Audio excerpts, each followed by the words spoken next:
Well, this bloke is probably one of the best storytellers, which is what radio used to be, is a storyteller. Oh, yeah. Wayne Roberts is probably one of the best. Greg Carey, Peter Dick, great storytellers. Yeah. And the young ones could do a lot if they listened to them. Exactly. And not talk too fast, be articulate, not and not use cliches like... I probably use it myself, but, and stop calling your mother and father old lady and old man on a talk format because that's considered insulting. Right. Peter, you listening? Especially when you're broadcasting to 60 plus. That's right.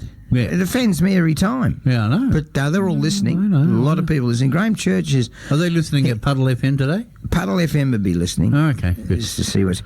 But we're going to talk to Harold of H... Ark. It's an ark. P cock-a-doodle-doo. He's going to talk about gingering and an Ipswich miner who is a punter. This is... I can't wait to find out what gingering is. Hello, Harold. Yeah, good morning, Danny. Gingering, you'll want to know about this. This is a big-time Australian record I'm telling you about today. So is gingering an Aussie terminology? Well, gingering, it's long been a really popular entertainment, particularly during the Second World War in the 1940s. And look, I think it must be an Australian term. So the Brazilian is, that's not like a Brazilian, is it? Well, I'll tell you about Australia's leading artists back then of the activity. You see, Could be, back Harold. then there was the famous gingering partnership, and it included the stylishly dressed ash blonde Dot Tremaine, who was commonly known as the Flying Angel. And there was her good-looking brunette friend Nancy Crooks, and the really attractive Valerie Hudson, who filled in. Now, Danny, for those of you who don't know what gingering is, it typically involves a team of two women. A gentleman is enticed away, and while his attentions are elsewhere, someone does a ginger on him. In other words, takes his wallet. Right. See, women are just as bad as men, but they try to make out they're not. Yeah, well, look, Dot, Nancy and Valerie, they gingered for a long time, and their careers extended perhaps 30 or 40 years. Stealing wallets? They never seemed to age, because they always gave their age whenever they were in court as in their 30s. Now, their victims rarely came forward, you see, because many were married men. And here's a small sample of the team's activities in Sydney. See, in 1936, a Potts Point naval architect, Norman William Sharp, was robbed by Dot and Nancy of his wallet and contents, valued at 12 shillings and sixpence. And he was within a few yards of his home.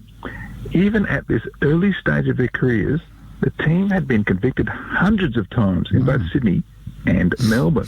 In 1940, an SP bookmaker, Frank Benchman, he was robbed of £90 after he said he did Nancy a favour by giving her a lift home to Burke Street because she was feeling ill.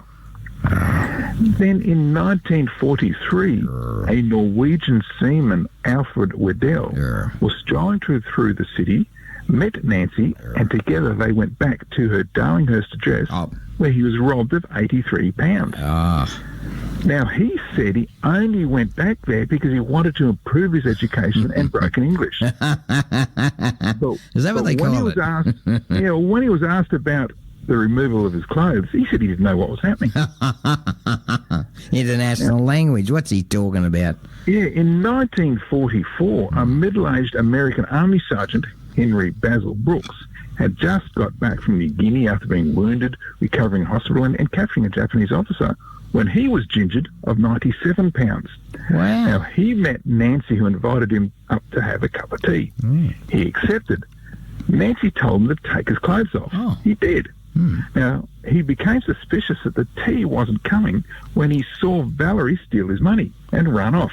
He said he didn't chase her because he was undressed, and that would have been indecent exposure.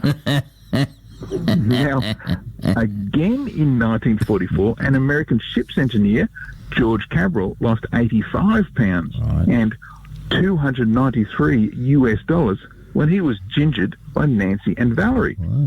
And after the war in 1947, a middle-aged chemist, Lawrence Ward, was lured into a private hotel where he was undressed and robbed of £28 Get the by kid Nancy off. and Dot. Get the kid off. Yeah, look, the police got a tip-off. Yeah. And so a detective hid himself in a linen cupboard and through a hole, he watched everything. Now, all this gingering is small time when it comes to our Ipswich miner. You see, it was in 1941, George Henry Hill from Cothill Road in Ipswich. He went to Sydney for Easter to take on the Randwick bookies. Now, after a pretty good day, he met Valerie, who took him to a room in Paddington. She told him to take his clothes off. He refused, but changed his mind when she explained that he'd been walking around Randwick in public and so might have some germs on him.